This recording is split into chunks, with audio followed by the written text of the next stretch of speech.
Bali Fashion Trend kembali digelar untuk kelima kalinya, yang kali ini dipusatkan di Hotel Inaya Putri Bali Nusa Dua. Bali Fashion Trend BFT dilaksanakan selama 3 hari berturut-turut dan melibatkan fashion designer dari mancanegara, lokal, nasional, dan para akademisi. Bali Fashion Trend yang kelima digelar di Hotel Inaya Putri Bali Nusa Dua. Kegiatan dilaksanakan berturut-turut selama 3 hari, dari tanggal 7 hingga 9 November 2019. National Chairman Indonesian Fashion Chamber Ali Karisma menyatakan, BFT yang tahun ini memasuki penyelenggaraan kelima kalinya sedikit berbeda dibandingkan pelaksanaan pada tahun-tahun sebelumnya.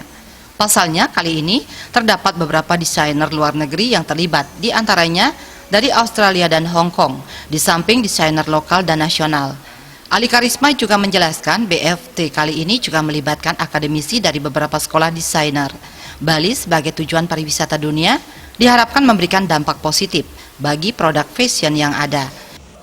Jadi kita dari akademisi juga ada beberapa sekolah fashion yang ada di Indonesia juga ada join, dan desainer-desainer yang sudah mapan juga ada, begitu juga desainer-desainer luar, termasuk desainer aksesoris ada.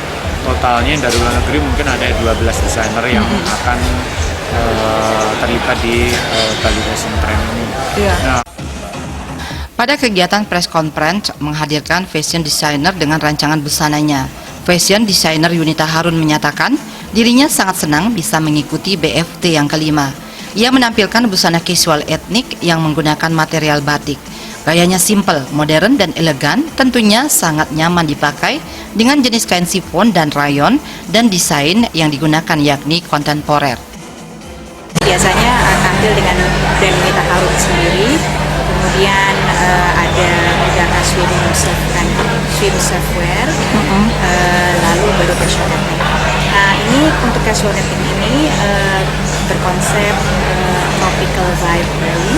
Jadi secara teknikal nanti ada material yang menggunakan tie-dye mix sama touch of batik. Fashion designer Hope and Fashion Yuliana Wu menyatakan melalui Bali Fashion Trend kali ini ia berharap bisa memperkenalkan produknya ke tingkat internasional.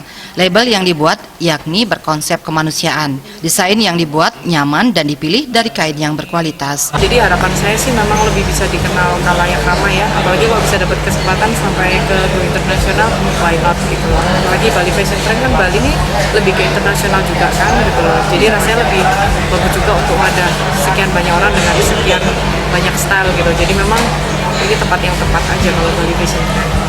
Bali Fashion Trend juga melibatkan berbagai pihak seperti Viva Kosmetik dan pihak lainnya. Selama 3 hari terselenggaranya acara akan menampilkan rancangan dari 70 lebih fashion designer. Desak Aryani, Bali TV.